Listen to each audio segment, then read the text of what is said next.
I want to encourage you to find a Bible if you brought your own. Kudos to you. If you did not, you can find a Bible in front of you and to find your way to Matthew chapter 16, starting in verse 13. And as you make your way there, I want to tell you a little bit about what we've been doing, what we've been up to. We are in the final week of our series on Canoeing the Mountains. This is a book that we've read together as a congregation this summer, and it is a book that talks about the decisions that we have to face and the challenges and the opportunities we have when the maps that we have been following, the predictable ways of life that we have been following, all of a sudden move into uncharted territory. And we get that news or that thing happens in our life or that thing takes place in society, and we have to shift and we have to decide exactly how we are going to translate, how we are going to keep following, or whether we are going to turn back or simply circle the wagons. The passage that we're going to read from this morning in Matthew chapter 16, to me is kind of an archetypal passage.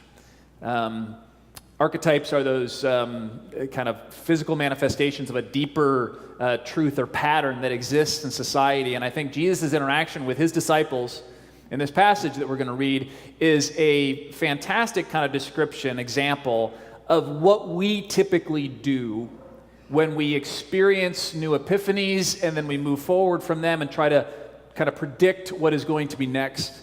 This is Jesus talking with his disciples, and they're pretty far along in their journey together. They've been together for almost a few years at this point. And Jesus is having a conversation with them. Have any of you been in a relationship where you've kind of been maybe together with somebody for a little while and you're getting to know each other, and then you finally have to decide to have the talk? You know what I'm talking about? Like, okay, so exactly where are we and who are we and how are we relating to each other? This passage is Jesus having the talk with his disciples. They're at that point, and they've got to kind of learn some things about each other and decide if and how they will continue on together. So I am going to put the passage up here because I think it's, if you can't read it, then read it in your Bible. But this way we can kind of all look at it together when we need to look at it in both places. And here's your assignment as we read this morning.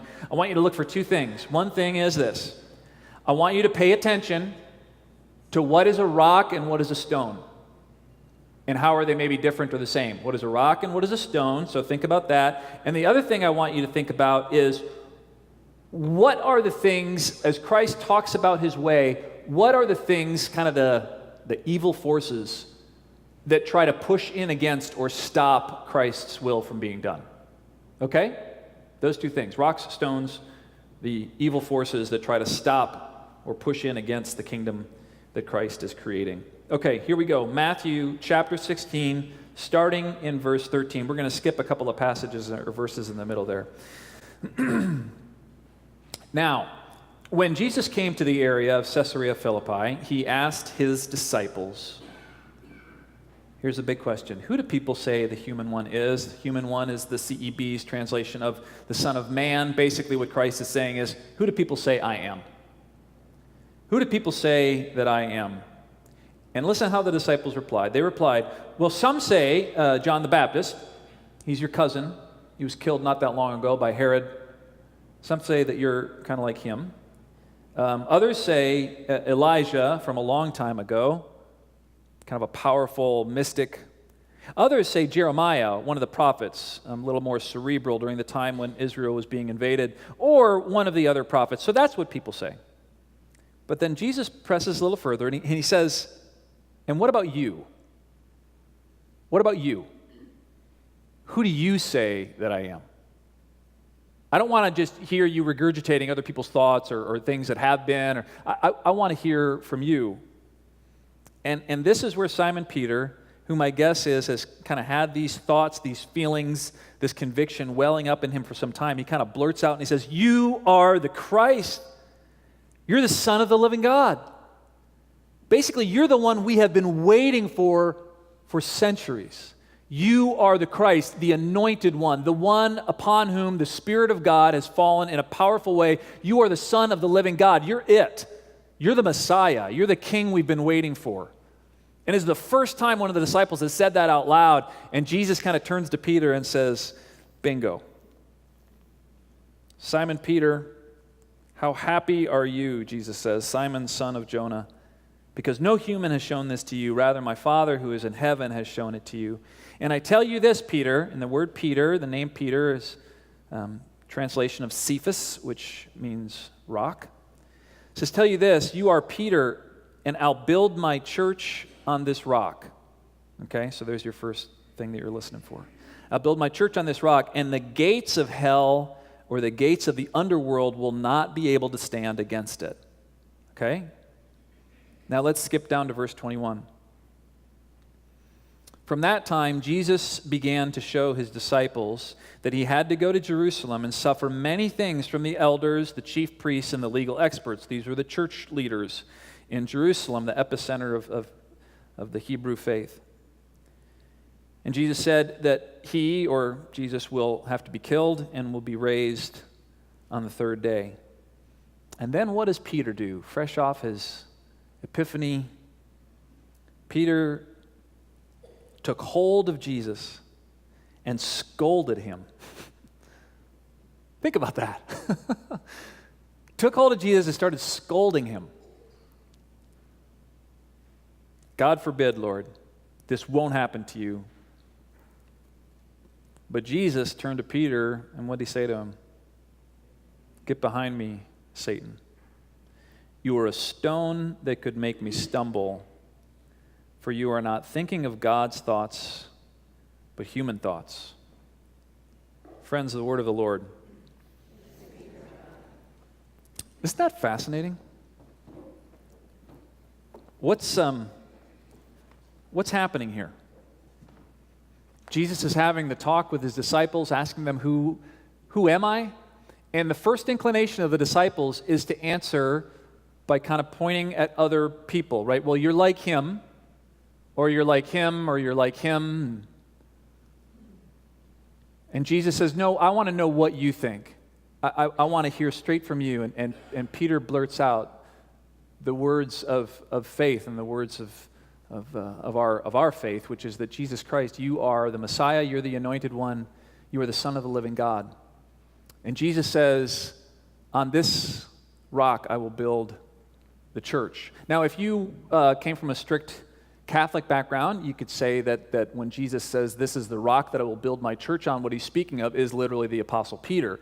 And so, therefore, the Roman Catholic Church would say that Peter was the first pope, and then whoever was then voted on and followed Peter was the second pope. And so through papal succession, that's the only way you can have the true church. And so what we are doing here as a bunch of Presbyterians or whatever you are is not quite right, because we're not based on following the apostolic succession from Peter. The other way to understand what Jesus says here is that what the rock that the church will be built on is not necessarily the person of Peter, but the proclamation of Peter, that faith, that you are the Christ, the Messiah. You're the one that we've been waiting for, and it is upon you, the Son of the living God, that we will build the church, right? It's interesting that the disciples, when they first are asked to say who Christ is, what they do is they grab from their prior knowledge, right? That's what we do. That's what we tend to do. Somebody asks you a question, you grab upon the storehouse, the prior knowledge, experiences you've had, and you apply that forward. And you say, well, this is what you are, or this is what you're like. And sometimes that's very helpful. It's helpful for us to get our minds around something by relating it to something that's come in the past. What's a challenge and what's hard for us and what's limiting for us is that as soon as we do that, we then also limit the future possibility of that person that we have just labeled.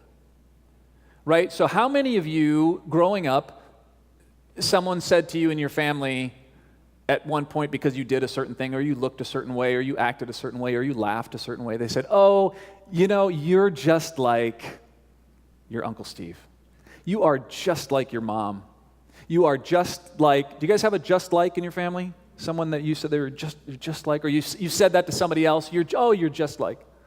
And that's a cute thing. It's a wonderful thing. It kind of endears you to that past person in your family. It also could be a very limiting thing.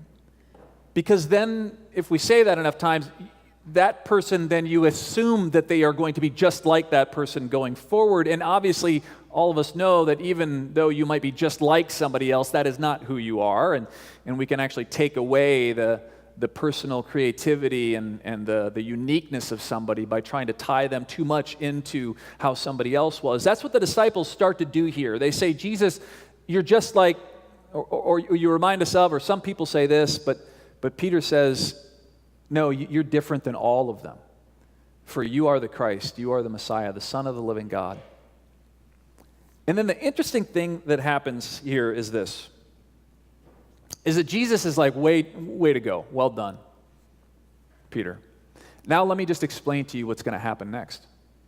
And Jesus says, now what we're going to do is we're going to go into Jerusalem, and when we go into Jerusalem, there's going to be a lot of people that kind of push back against me and have a problem with me and with you, and then I will actually end up being killed, and then 3 days later I'll be raised from the grave. And who knows what Christ was going to say next, but basically as Jesus is explaining what's going to happen as the Messiah, Peter interrupts him, literally grabs him and begins to scold him and begins to correct him. Jesus, you're out of line. That's not what's going to happen. Let me tell you what's going to happen. And then Peter starts to instruct Christ, right? And what does Jesus say to Peter? What does he say to Peter? Get behind me, Satan. Isn't it interesting that the very one who made the proclamation that Jesus says, on that rock I will build the church, 20 feet down the road is the one who's saying, I know who you are and I know what you should be. And Jesus says, get behind me, Satan. The church, the authority, has become the one who's trying to dictate to Christ what he should do and what he should be and what the Messiah is going to do next. And Jesus is like, what are you doing? You made your proclamation, but then as soon as you did, you fit me into some category that then gave you the authority to determine and tell me what I'm supposed to do next. I'll be Jesus. You be my disciple.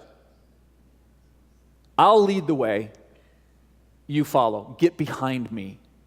Because if you don't get behind me and you don't keep following me as the living Christ, and you keep thinking you know what's going to happen next, and you get in front of me and you try to impede my progress and tell me where I'm supposed to go, actually you become an agent of hell.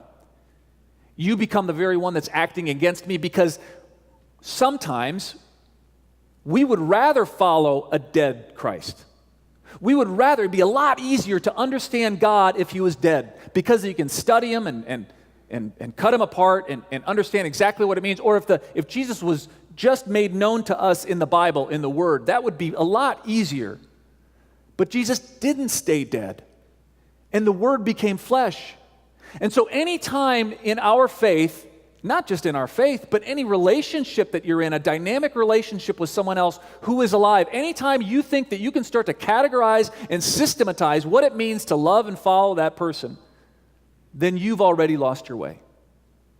Because to follow the living God, to follow Jesus Christ, means that on a regular basis, you're going to be disrupted. Your way is going to be kind of shaken up. You're going to be challenged to think in new ways.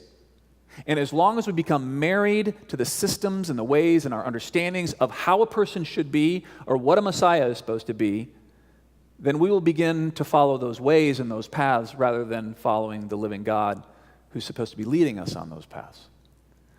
This is I think of an illustration like this. Here's Peter and Jesus having their conversation, right? And Peter's like, you are the Messiah. And Jesus is like, yes, you got it, finally. But as soon as Peter utters that truth, what comes to mind for him is, well, who was the last anointed one? King David.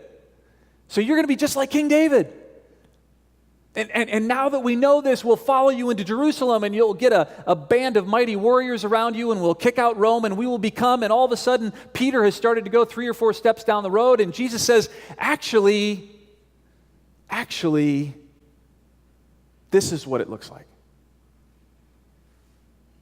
And because Peter was already so wedded to his understanding of how this thing was going to happen and how it was going to unfold and how they were going to solve the problems that were coming before them, he literally takes Jesus by the arm and begins to scold him. Sometimes those of us who know people the most, who are the most dedicated to our partners or our families, or those of us Christians who are the most dedicated to the church, We become so convinced that we know that person or we know that thing or we know exactly what we're supposed to do that we start telling them how they're supposed to behave. We start getting out in front and dictating what the next steps should be rather than listening.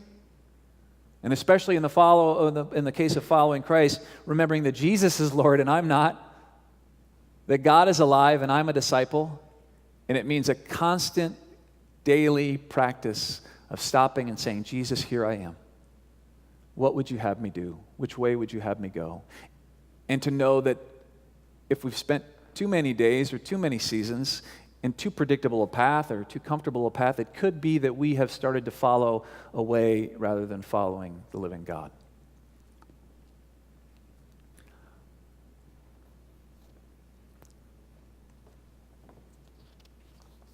Get behind me. Just get back. Get back there. I'll lead the way, Jesus says.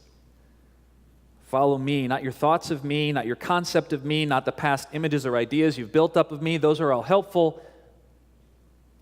But I'm the living God standing before you. And I know it might be a little bit scary, but trust in me. Get behind me. I'll be Jesus. You be my disciple.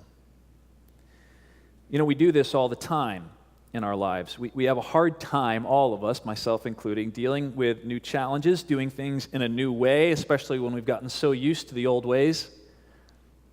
Just this past week, as we got into the deconstruction process, we've been thinking about this plan of changing this church and making it a place that's creating space for all people and allowing space for people of all shapes and sizes and abilities and disabilities to be able to get anywhere in this church and to welcome people and to make our back door our front door and connect more with our community, all this kind of stuff. But then it started to actually happen.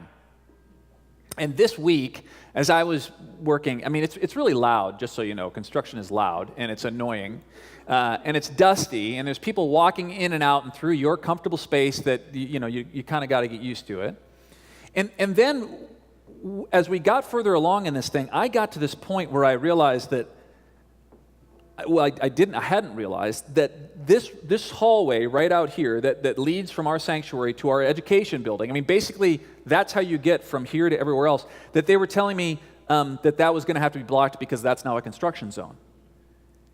And I'm embarrassed, but I remember I started scolding people. I threw a little bit of a fit. That can't happen. That's not going to happen. We can't do that. You didn't tell us that, and we began talking about how we could maybe rework this, or what are we going to do if we got to get from here to there? And I kind of started throwing a fit because that really threw me off my plan. That's the way we've always done it. That's been the natural path. And I think it was like David Branham or somebody else said, well, Paul, actually there's other ways to get there. You can go out here and you can go down there. You can go down this way. Or, you can go right through here, and there's two doors actually here and here that lead back that way. And my initial response was, we can't use those doors. And David's like, why? Well, because that's the chancel, and you don't go there. And then I found myself kind of embarrassed with the words that I was saying. It's like, why don't you go there? Why can't? There's two doors. Why don't we use it? Because we've never used them before. Because that's the path that you always take. You see, when you get disrupted, it forces you to have to rethink not just the physical patterns, but the mental or emotional or spiritual patterns that you have woven into your brain that really maybe don't even make sense. But we lock ourselves, we limit ourselves into doing things because that's the way we've always done them. And the living Christ says, no, follow me. We'll find new ways. It's not going to be the ways you're used to. It's not going to necessarily always make you comfortable. In fact, it might scare you sometimes. But our job is not to be comfortable, and our job is not to find necessarily the easiest path. Our job is to follow Jesus Christ, who is the hope of salvation for the world. And to incarnate, to live into that, to embody that, not just in ourselves, but in our relationships and in our structures, so that other people can know the grace and the forgiveness, the hope and the joy that is ours in Christ. So anyways, I'm getting used to it. I'm going to start walking back through those doors. The choir, they're really nice people. They'll let you walk through. We'll get it all worked out, but it's going to be different. Right? Yeah? No. Okay, yeah. No, Micah's good with it. Right.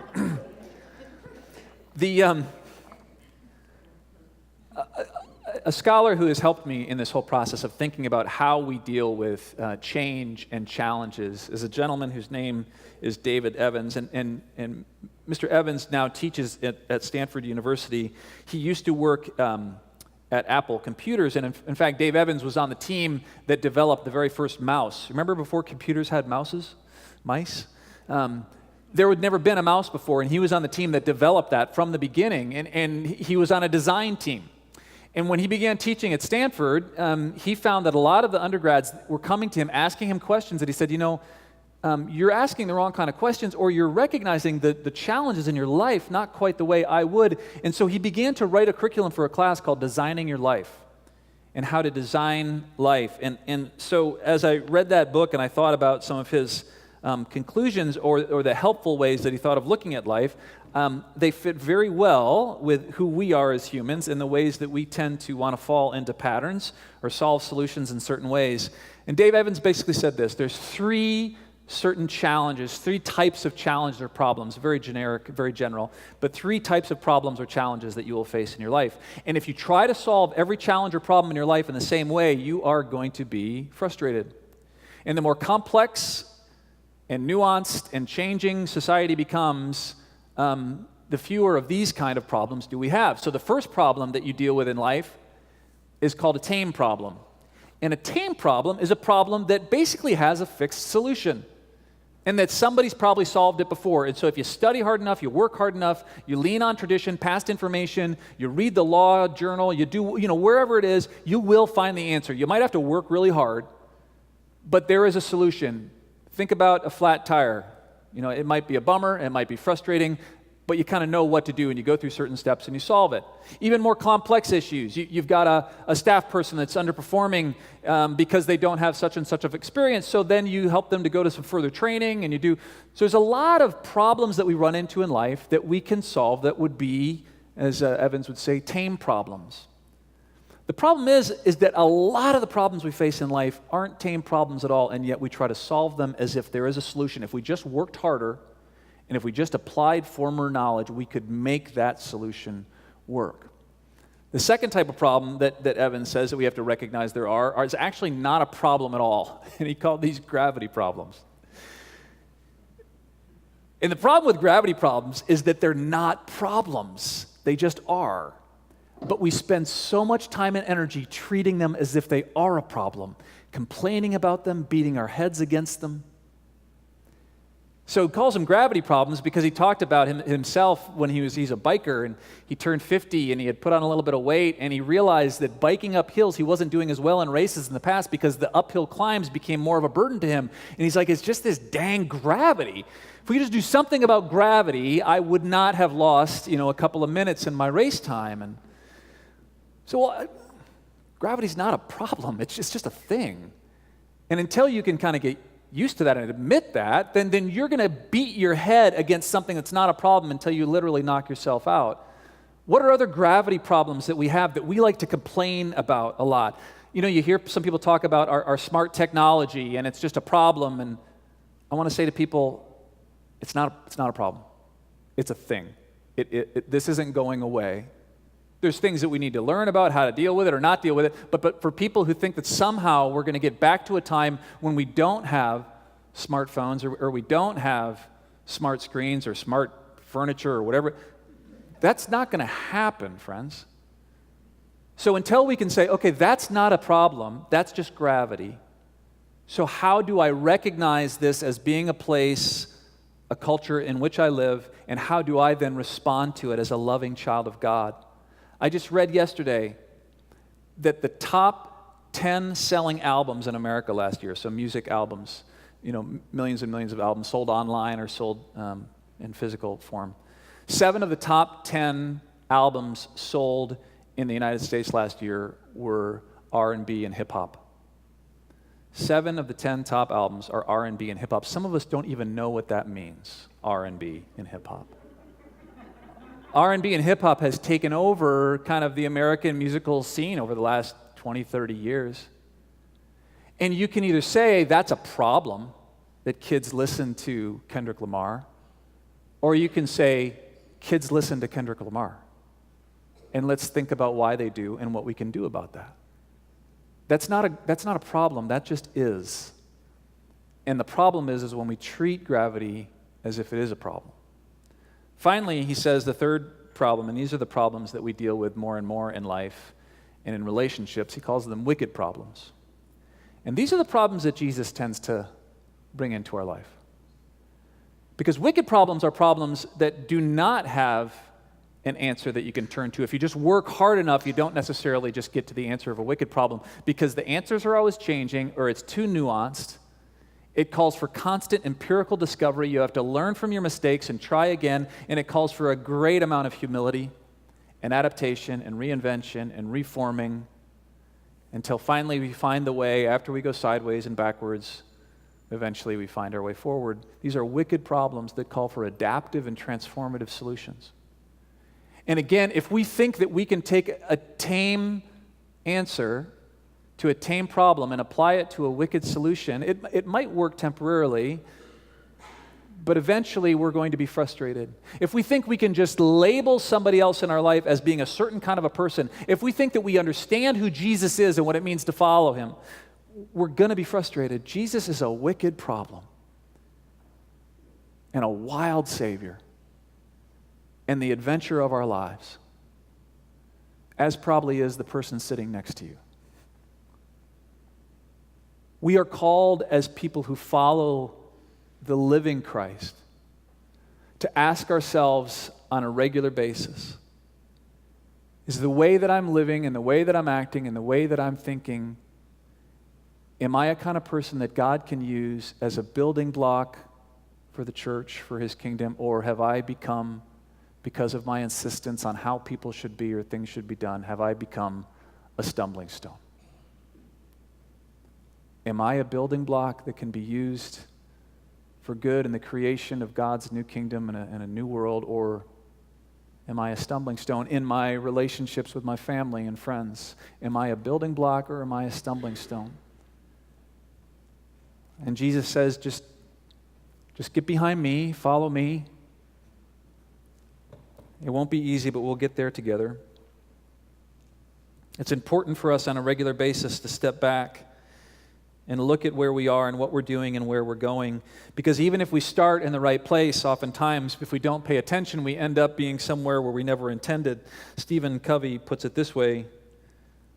He says that before you climb too many more rungs up the ladder of success in your life, you want to just make sure that your ladder is leaning against the right building. And ladders have a way of moving. So on a regular basis, before you put too much energy into climbing, taking the next rung, doing the next thing, you want to make sure you're heading in the right direction. As a church, on a regular basis, we want to step back and say, Christ, are we really following you? Or did we just get locked into certain structures and ways of doing things that we've grown comfortable with, and so now we're just following those structures and those ways? At Second, we're in the process of doing that right now, as you know. With our strategic vision team, our session said, as we put together new plans for a new kind of a building that allows us to create space for all people, we need to make sure that what we're doing within these walls and beyond these walls is in step with what the living Christ is calling us to be. And so, as we did about 6 years ago, we pulled together a representative group of some of you folks sitting out here, and we've been listening and talking and surveying and praying and reading, and in about a month from now, we'll provide to the session a first draft of a strategic vision. And I know that this vision, this draft, these recommendations will affirm the fact that this is a wonderful church filled with smart and gifted people doing great things and good ministries. But it's also, I hope, going to disrupt us and challenge us the same way we are tearing down walls and turning back doors into front porches. I hope that these recommendations will challenge us, help us to see that following the living Christ will cause us to change our ways and make some adaptations to endure disruptions, because if things continue to go the way we expect them to go, or they become too predictable or too comfortable for too long, then there's a very good chance that we might not be following a living God anymore. We want to make sure that what we are about in this place and in our own lives is being agents of, being participants in the building of a kingdom of love and sacrifice, of life through death, of leadership through service, of salvation through inclusion and redemption. We want to be a people in our own lives and in this place, building blocks of grace and hope and love and not stumbling stones. May Christ give us the humility, the adaptability, the generosity to be the building stones of Christ's church, to be the building stones of Christ's family in this place. May it be so in us and through us, my friends. Amen.